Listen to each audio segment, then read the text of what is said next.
let's move on to Lexington, Kentucky, Missouri at Kentucky.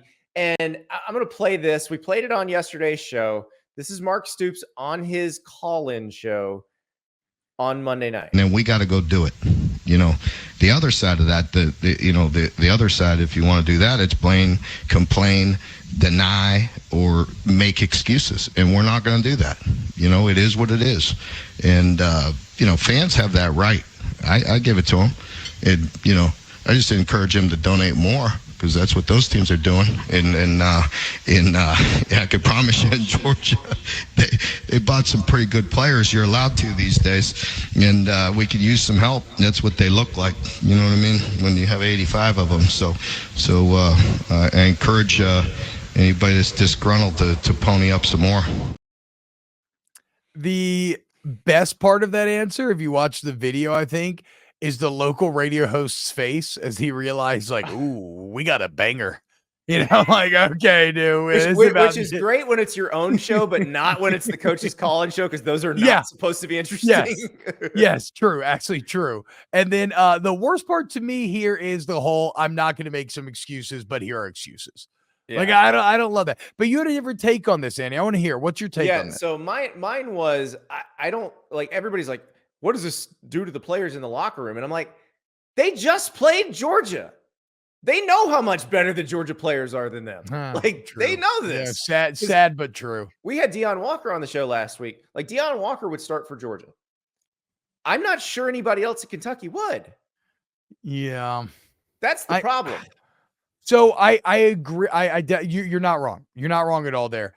I think the only issue could be, like, let's say, and you never know with head coaches, right? Because everybody lies. You never know if a team actually likes their head coach or not.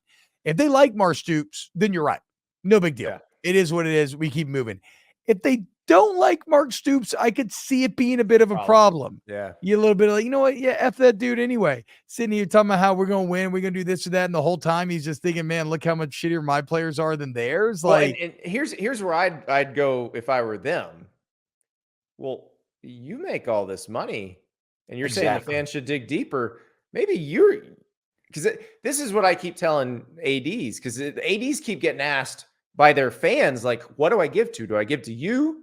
Do I give to the collective? And they're always like, what? And they don't want to answer the question. Yeah. But in their heart of hearts, they're like, well, if you'd like to win more games, give to the collective, because all I'm going to do is use that money to make a water slide in the volleyball facility. So, like, that's what you got to do. But Mark Stoops, if it really is more Jimmys and Joes than X's and O's oriented, you got to bite off a chunk of yours too.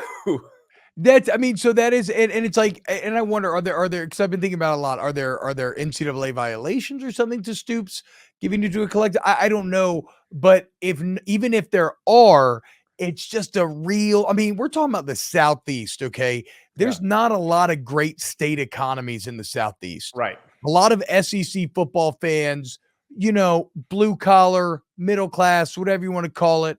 We just grinding. We just trying to make it, raise our families, watch some football, right? So when the $8 million man is telling, the guy who's maybe working at the horse farm or the distillery, you need to kick in more. I'm sorry to go so stereotypically Kentucky there, but it's tone deaf, if nothing else. It all feels very tone deaf. The only thing about Kentucky, Georgia is, like, if you're a Kentucky fan, again, what did you expect? Right. You're an awful style matchup. Yeah. Yes, you're built to be an inferior version of them. Yes, exactly. And now and by far the most damning thing to come out of this coaching show is the stat. Mark Stoops only has 2 wins in the 10 years over teams that would go on to finish with SEC winning records. And it's like 5-3 Florida from 18. And I think like 5-3 South Carolina from 17. So it's not even like really good ones either. Goes, I don't believe that's true. Yeah. And it was 100% true. But so, and then Kentucky Sports Radio actually like laid it out in a very clear and concise graphic where no, it is true. Very much did. So Missouri is potentially one of those teams that may finish this year with a winning SEC record, but probably only if they beat Kentucky. So this is a very interesting game, because it's not the same style matchup that Kentucky Georgia was.